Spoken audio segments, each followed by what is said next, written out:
और ये तस्वीरें हम आपको दिखा रहे हैं बेहद ही महत्वपूर्ण। पांचवा धाम सैन्य धाम। आप जानते हैं पिछले दिनों खास तौर से बीजेपी के तमाम बड़े नेता जो हैं, जो पूर्व सैनिक हैं, जो शहीद सैनिक परिवार हैं, उनके घरों से मिट्टी लेकर आए थे और उत्तराखंड में एक सैन्य धाम जो है बन रहा है, उसका निर्माण आज उसका शिलान्यास किया जाएगा। बेहद ही महत्वपूर्ण ये कार्यक्रम। तो उत्तराखंड के पांचवें धाम के रूप में सैन्य धाम का आज शिलान्यास किया जा रहा है। इस मौके पर रक्षा मंत्री राजनाथ सिंह भी पहुंचे हुए हैं। आज की अगर हम बात करें, शहीद सम्मान यात्रा का समापन भी हो रहा है। शहीद सम्मान यात्रा उत्तराखंड के अलग अलग हिस्सों में खास तौर से निकाली गई थी और कई बड़े नेता उसमें शामिल हुए थे। आज शहीद सम्मान यात्रा के समापन पर देहरादून जिले के 204 शहीदों के परिवारों को सम्मानित किया जाएगा। सैन्यधाम के लिए 1734 शहीदों के आंगन की मिट्टी को लाया गया है, जिसे अमर जवान ज्योति की बुनियाद में लगाया जाएगा। वीर शहीदों के परिवारों के आंगन की मिट्टी लाने के लिए 15 नवंबर से हर एक जनपद और ब्लॉक में शहीद सम्मान यात्रा निकाली गई थी। 63 करोड़ की लागत से बनने वाले सैन्यधाम में शहीद जसवंत सिंह और हरभजन सिंह के मंदिर बनाए जाएंगे। सैन्यधाम का मुख्य प्रवेश द्वार देश के प्रथम सीडीएस जनरल बिपिन रावत के नाम पर बनाया जाएगा। देहरादून जिले के 204 शहीद परिवारों का सम्मान भी किया जाएगा। तो ये हम तस्वीरें आपको दिखा रहे हैं सीधा देहरादून से, जो हमारे सामने आ रही है। दो महत्वपूर्ण चीजें, सैन्यधाम जिसका हम जिक्र कर रहे हैं शिलान्यास, और दूसरा शहीद सम्मान यात्रा का समापन आज हो रहा है।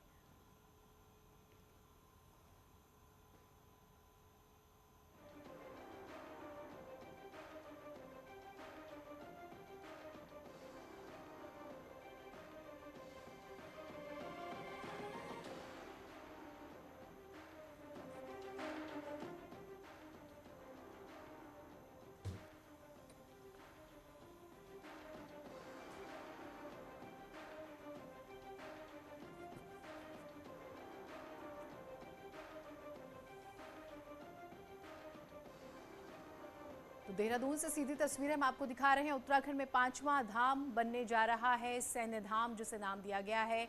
आप जानते हैं उत्तराखंड एक ऐसा प्रदेश जहां से आप ये मानिए कि हर घर से एक व्यक्ति निकलता है जो सेना को समर्पित रहता है उसका पूरा जीवन, यानी कि सबसे ज़्यादा सैनिक जो है उत्तराखंड से निकलते हैं। एक छोटा सा प्रदेश, फिर भी वहाँ के लोगों में जो जज्बा है जिसका हम जिक्र कर रहे हैं। तो उत्तराखंड में पांचवा धाम बनने वाला है और सैन्य धाम का आज शिलान्यास किया जा रहा है। इस मौके पर रक्षा मंत्री राजनाथ सिंह को आप तस्वीरों में देख सकते हैं। लगातार हम आपको उनकी तस्वीरें दिखा रहे हैं। आज शहीद सम्मान यात्रा के समापन पर देहरादून जिले के 204 शहीदों के परिवार वालों को भी सम्मानित किया जाएगा। सैन्यधाम के लिए 1734 शहीदों के आंगन की मिट्टी को लाया गया है, जैसा कि हमने आपको पहले भी जानकारी दी। अमर जवान ज्योति की बुनियाद में लगाया जाएगा। वीर शहीदों के परिवारों के आंगन की मिट्टी लाने के लिए 15 नवंबर से हर एक जनपद और ब्लॉक में शहीद सम्मान यात्रा निकाली गई थी। 63 करोड़ की लागत से बनने वाले सैन्यधाम में शहीद जसवंत सिंह और हरभजन सिंह के मंदिर बनाए जाएंगे। सैन्यधाम का मुख्य प्रवेश द्वार सीडीएस, देश के जो पहले सीडीएस जनरल बिपिन रावत रहे, उनके नाम पर बनाया जाएगा। देहरादून जिले के 204 शहीद परिवारों का सम्मान किया जाएगा। बड़ी आबादी, तकरीबन 10 लाख से ज़्यादा जो है, हमें कहें कि ऐसे परिवार हैं जो सीधा सेना से जुड़ते हैं। उनके परिवार का कोई ना कोई व्यक्ति सेना में रहा है या फिर अभी सेना में सेवा दे रहा है, तो उस लिहाज से बेहद ही महत्वपूर्ण माना जा रहा है। तस्वीरें हम आपको लगातार दिखा रहे हैं।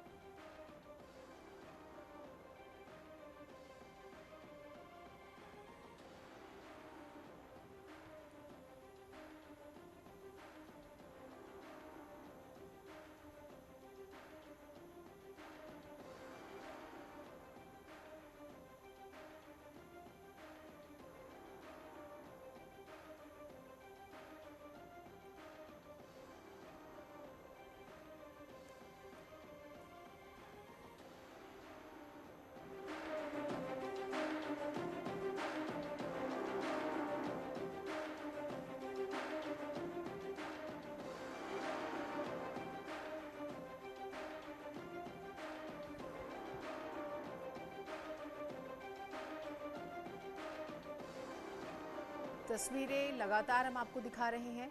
रक्षा मंत्री राजनाथ सिंह को आप देख पा रहे हैं।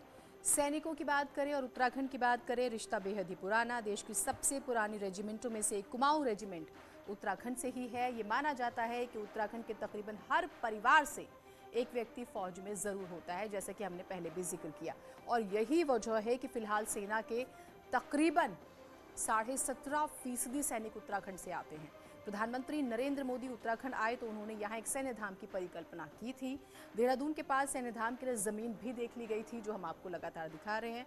फिलहाल शुरुआती काम भी अब शुरू हो जाएगा इस महीने, यानी कि अब रक्षा मंत्री राजनाथ सिंह को आप देख रहे हैं। विशेष ये कार्यक्रम है और सभी की इस पर नज़र है। खास बात ये भी है कि सैन्य धाम के लिए 1734 वीर शहीदों के परिवारों के आंगन की मिट्टी को लाया गया है और उसी से भूमि पूजन होगा। और हर एक जनपद ब्लॉक में आप जानते हैं कि बीजेपी ने शहीद सम्मान यात्रा निकाली और उसका समापन भी आज हो रहा है। कई महत्वपूर्ण बातें हैं। तो देहरादून के गुनियाल गांव की हम बात कर रहे हैं। 50 बीघा जमीन पर सैन्य धाम का निर्माण होगा। धाम का अर्थ मंदिर होता है, मंदिर से है, इसीलिए सेना में पूजनीय बाबा हरभजन सिंह और जसवंत सिंह के मंदिर बनेंगे। धाम के अतिरिक्त यहाँ इतिहास और शौर्य गाथाओं की झांकी भी दिखाई जाएगी। झांकी इस तरह से सजाई जाएगी। जब इसका पूरा एक मॉडल सामने आया था, उसमें बाकायदा उसका जिक्र हुआ था। यहाँ लाइट एंड साउंड शो, वीर गाथाओं के प्रसारण के लिए थिएटर, संग्रहालय भी बनाए जाएंगे। भारतीय थल सेना का प्रतीक टैंक, वायुसेना का प्रतीक लड़ाकू विमान और नौसेना के प्रतीक विसल यहाँ होंगे। यहाँ जनरल रावत को भी श्रद्धांजलि दी जाएगी। जैसे हमने जिक्र किया मुख्य द्वार का, सीडीएस बिपिन रावत का हम जिक्र कर रहे हैं। इस सैन्य धाम के प्रवेश द्वार का नाम देश के पहले सीडीएस जनरल बिपिन रावत के नाम पर होगा। और जनरल रावत 8 तारीख को आपको पता है कि एक दुर्घटना में जो है वो हमारे बीच अब नहीं रहे। भारती सकलानी हमारे साथ हमारी सहयोगी जुड़ी हुई हैं। भारती, हम इस सैन्य धाम की लगातार जानकारी अपने दर्शकों को दे रहे हैं, किस तरह से कई मायनों में ये खास है। जो जनभावनाएं हैं, ख़ास तौर से जो सैनिक परिवारों की, उसका ख्याल रखा जा रहा है, ये बहुत महत्वपूर्ण है।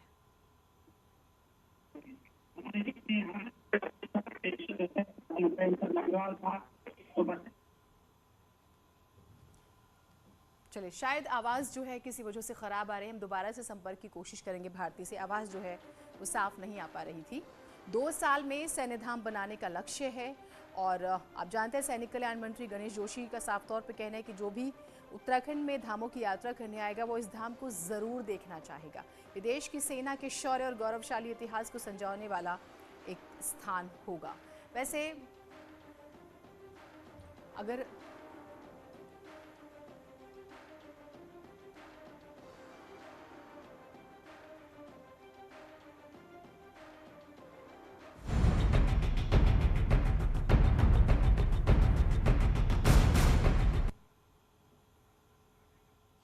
उधर चित्रकूट में हिंदू एकता महाकुंभ का भव्य आयोजन हो रहा है। 3 दिन तक चलने वाले इस आयोजन के दूसरे दिन संघ प्रमुख मोहन भागवत चित्रकूट पहुंचे।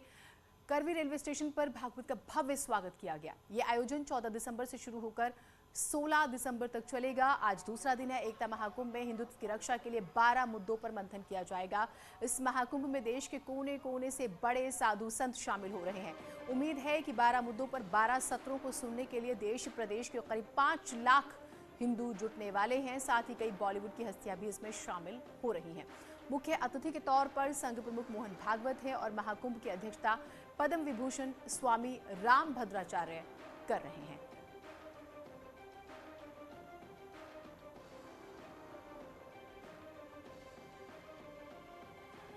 अलग अलग धर्मनगरी चित्रकूट में 3 दिवसीय हिंदू एकता महाकुंभ का कल शुभारंभ हो गया है, जिसमें हिंदू एकता महाकुंभ के पहले दिन जगत गुरु राम भद्राचार्य की अध्यक्षता में 1100 महाक्षत्री और हजारों की तादाद में साधु संतों ने कलश यात्रा निकाला था। आज हिंदू एकता महाकुंभ के दूसरे दिन आरएसएस प्रमुख मोहन भागवत धर्मनगरी चित्रकूट पहुंच चुके हैं, जो हिंदू एकता महाकुंभ के कार्यक्रम में शिरकत करेंगे। इस समय हम खड़े हैं उसी हिंदू एकता महाकुंभ के कार्यक्रम स्थल पे, जहां मेरे पीछे देख सकते हैं कि ये वही मंच बनाया गया है जहां से थोड़ी देर में आरएसएस प्रमुख मोहन भागवत लोगों को उद्बोधन देंगे। जो 13 बिंदु चुने गए हैं, जैसे कि हिंदुत्व और राष्ट्रवाद, गौ रक्षा, नदियों का संरक्षण, जैसे 13 अहम बिंदुओं पर इस पर चर्चा होगी, जिसमें देश के कोने कोने से साधु संतों के आने की संभावना जताई जा रही है। लगभग 5 लाख से अधिक लोग यहाँ पर शामिल हो गए। आप मेरे पीछे देख सकते हैं यहाँ पे उन लोगों को बैठने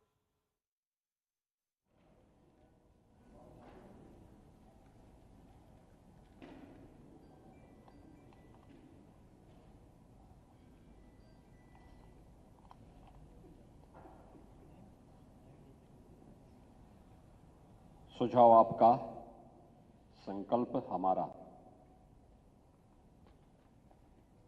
आज के इस कार्यक्रम में मंच पर उपस्थित प्रदेश के हमारे अध्यक्ष माननीय श्री स्वतंत्र देव सिंह जी, प्रदेश सरकार में मेरे वरिष्ठ सहयोगी उप मुख्यमंत्री डॉक्टर दिनेश शर्मा जी,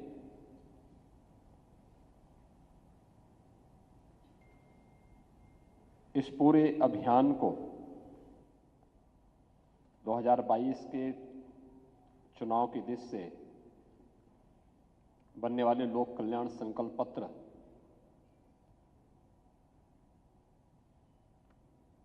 समिति से जुड़े हुए जो हमारे अध्यक्ष हैं, प्रदेश सरकार में वरिष्ठ मंत्री हैं श्री सुरेश कुमार खन्ना जी, समिति के सभी मान्य सदस्यगण,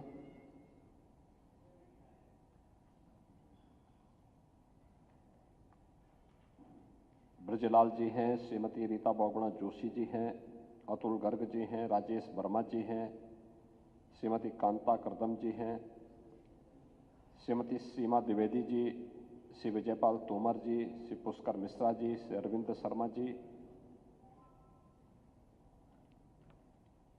उपस्थित सभी गणमान्य महानुभाव, भाइयों बहनों, मीडिया के सभी प्रतिनिधिगण, मैं आज के इस विशिष्ट आयोजन में आप सबका हृदय से स्वागत करता हूं। आप सब जानते हैं 2017 विधानसभा चुनाव के पहले प्रदेश की राजधानी लखनऊ में तत्कालीन राष्ट्रीय अध्यक्ष चुनाव के लोक कल्याण संकल्प पत्र को जारी किया था। हमने राजनीतिक दलों के उस परंपरागत घोषणा पत्र से हट करके संकल्प पत्र जारी किया था। संकल्प वही जिसका कोई विकल्प नहीं। घोषणाएं व्यक्ति करता है और बाद में फिर समय के अंतराल में वे अपने आप ही कालातीत हो जाती है, लेकिन संकल्प वह जिसको हम मंत्र के रूप में अंगीकार करते हैं और उस मंत्र को जीवन का हिस्सा बना करके उसका अनुसरण करते हुए पूरी ईमानदारी और प्रतिबद्धता के साथ उसको लागू भी करते हैं। संकल्प लोक कल्याण का माध्यम है। संकल्प व्यक्ति के लिए नहीं, लोक कल्याण के लिए और राष्ट्र कल्याण के लिए लिया जाता है। हमारी भारत की तो सोच ही रही है कि स्वस्ति प्रजाभ्य परिपालयन्ताम न्यायेन मार्गेण महीम महिषा गो ब्राह्मणभ्य शुभमस्तु नित्यम लोका समस्ता सुखिनः भवन्तु। यानी संपूर्ण लोक के कल्याण के लिए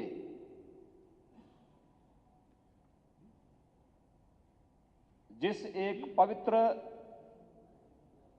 भाव को हम अंगीकार करते हैं, वह पवित्र भाव ही संकल्प है। और इस संकल्प के साथ 2017 में हम जुड़े थे और मुझे प्रसन्नता है कि प्रधानमंत्री मोदी जी के नेतृत्व में, उनके मार्गदर्शन में, उनकी प्रेरणा से जिस लोक कल्याण संकल्प पत्र को हम लोगों ने जारी किया था, मार्च 2017 में सरकार बनने के बाद उन संकल्पों को, एक एक संकल्प को हमने जीवन का व्रत मान करके पूरा करने का कार्य किया। और अब जब हम लोग 2022 के लिए एक नए लोक कल्याण पत्र के लिए सुझाव आपका, संकल्प हमारा, इस भाव के साथ आए हैं, तब मुझे बताते हुए प्रसन्नता है कि 2017 के सभी संकल्पों को हमारी सरकार ने पूरा किया है और उसकी एक झलक आपको यहां पर देखने को भी मिली है। और आपने विगत हर वर्ष, ये पहली सरकार थी जिसने 100 दिन पर अपनी रिपोर्ट कार्ड जारी किया था। जिस सरकार ने 100 दिन के साथ 3 महीने के कार्यकाल के बाद फिर 6 महीने में अपना रिपोर्ट कार्ड जारी किया, 1 वर्ष में अपना रिपोर्ट कार्ड जारी किया, दूसरे वर्ष में भी अपना रिपोर्ट जारी किया, तीसरे वर्ष में भी अपना रिपोर्ट कार्ड जारी किया और चौथे वर्ष में भी फिर 4.5 वर्ष पूरे होने पर भी अपना रिपोर्ट कार्ड जनता के सामने प्रस्तुत किया और कहा कि हमने जो कहा था सो करके दिखाया है। यह संकल्प लेकर के हम लोग गए थे और हमने इन संकल्पों को पूरा करने में कोई कोताही नहीं बरती। फर्क साफ है और वह साफ इस बात को लेकर के, पहले की सरकारें किसानों पर गोली चलाती थी। हमने पिछली सरकारों की गलत नीतियों के कारण कर्ज के बोझ से दबे हुए किसानों को मुक्ति देने के लिए फसल ऋण माफी की घोषणा भी प्रदेश के अंदर की थी और हमारी सरकार का पहला संकल्प था। फर्क साफ है, पिछली सरकारों के समय में कैसे आस्था के प्रतीकों का अपमान होता था। गौ हत्याएं होती थी, गौ तस्करी होती थी, बड़े पैमाने पर। इस कारण से प्रदेश के अंदर अव्यवस्था और दंगे होते थे। हमारी सरकार आई, हमने इलीगल स्लॉटर हाउसेज बंद किए, अवैध बूचड़खाने बंद किए, तस्करी रोकी और तस्करी रोकने के साथ ही प्रदेश के अंदर निराश्रित गौ आश्रय स्थल बना करके लगभग 7 लाख गौवंश को आज हम सरकारी संरक्षण में देखभाल कर रहे हैं। हर गौवंश के लिए हर महीने 900 रुपये देने का कार्य सरकार कर रही है।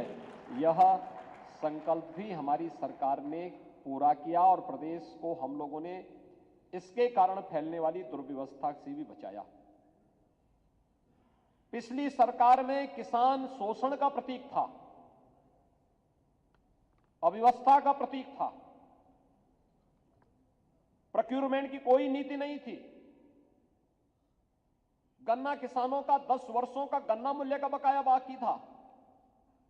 नई सरकार आई 2017 में, जिस संकल्प के साथ हम जुड़े थे, हमने प्रदेश में प्रोक्यूरमेंट की पॉलिसी ला करके न्यूनतम समर्थन मूल्य हर एक किसान को देने की कार्रवाई प्रारंभ की। रिकॉर्ड मात्रा में खाद्यान्न की क्रय किया, क्रय केंद्र स्थापित कराए और गन्ना किसानों का 10 वर्ष का गन्ना मूल्य का भुगतान कराते हुए मुझे बताते हुए प्रसन्नता है कि अब तक हमारी सरकार 1,48,000 करोड़ रुपए से अधिक का गन्ना मूल्य का भुगतान भी कर चुकी है। बंद पड़ चुकी चीनी मिलों को चलवाने का कार्य किया गया। यहां तक कि कोरोना कालखंड में भी जो चीनी मिलें देश के अंदर और दुनिया के अंदर बंद हो गई थी, उत्तर प्रदेश ने अपनी सभी 119 चीनी मिलों को इस दौरान चलाने का कार्य किया। पिछली सरकारें चीनी मिलें बेचती थी, इस सरकार ने बंद पड़ी चीनी मिलों को चलाने का कार्य किया। भाइयों बहनों, पिछली सरकारों में कानून व्यवस्था की बदहाल स्थिति किसी से छुपी हुई नहीं है। मुझे याद है 2014-2017 में जब हम लोग प्रदेश में प्रचार के लिए निकले थे, तो उस समय हम लोगों ने एक चीज को महसूस किया था। हम लोग जाते थे पश्चिमी उत्तर प्रदेश में, हर अभिभावक चिंतित रहता था कि बेटी को स्कूल कैसे भेजेंगे। हर किसान चिंतित रहता था कि उसकी बैलगाड़ी और उसका गोवंश या उसका जो अमूल्य पशुधन है ये सुरक्षित रह पाएगा क्या? लेकिन 2017 के बाद उत्तर प्रदेश के अंदर हर बेटी सुरक्षित हुई है। उत्तर प्रदेश के अंदर कानून व्यवस्था की बेहतर स्थिति हुई है। 2017 के पहले प्रदेश के अंदर निरंतर दंगे होते थे, पर्व और त्योहार नहीं मनाए जा सकते थे। 2017 के बाद प्रदेश के अंदर कोई दंगा नहीं हुआ। प्रदेश के अंदर धूम धड़ाके के साथ कावड़ यात्रा भी निकल रही है। अयोध्या में दीपोत्सव का कार्यक्रम भी हो रहा है। वाराणसी में देव दीपावली का कार्यक्रम भी हो रहा है। आस्था का सम्मान करते हुए हर पर्व और त्योहार किसी भी जाति, किसी भी मत और मजहब के हों, शांतिपूर्ण तरीके से, सौहार्दपूर्ण तरीके से मनाए जा रहे हैं। समाज में सर्वत्र खुशहाली का आलम। ये कोरोना काल खंड में भी पर्व और त्योहारों में कोई पाबंदी नहीं। आस्था के केंद्रों को सम्मान देते हुए अयोध्या में श्री राम जन्मभूमि पर भगवान राम के भव्य मंदिर के निर्माण की कार्रवाई होती है, तो काशी में प्रधानमंत्री मोदी जी के विजन के अनुरूप काशी विश्वनाथ धाम प्रधानमंत्री जी के द्वारा के कर कमलों से 13 दिसंबर को राष्ट्र को समर्पित भी हो जाता है। पहले 2017 के पहले हर नियुक्ति विवादित होती थी, क्योंकि एक खानदान निकल पड़ता था वसूली के लिए। महाभारत के सभी रिश्ते सामने आ जाते थे। कहीं काका वसूली कर रहा है, कहीं चाचा वसूली कर रहा है, कहीं भांजा, कहीं भतीजा, ये सभी वसूली में निकल पड़ते थे। प्रदेश के नौजवानों के भविष्य के साथ खिलवाड़ होता था। 2017 के बाद 4.5 लाख नियुक्तियां हुई, कोई विवाद नहीं, न भाई भतीजावाद, न क्षेत्रवाद, न जातिवाद। इसी प्रदेश ने देखा है जब 2015 में उत्तर प्रदेश पीएससी का रिजल्ट निकलता है, डिप्टी कलेक्टर का रिजल्ट निकलता है, और आपने देखा होगा प्रदेश के अंदर उस समय एक जाति विशेष के ही 86 में से 66 नियुक्तियां कर दी गई थी। मेरिट को नजरअंदाज कर दिया गया था। ये वही प्रदेश है जिस प्रदेश में हर नियुक्ति 2017 के पहले विवादित होती थी। पुलिस की भर्ती हो, लोक सेवा आयोग के परिणाम हो,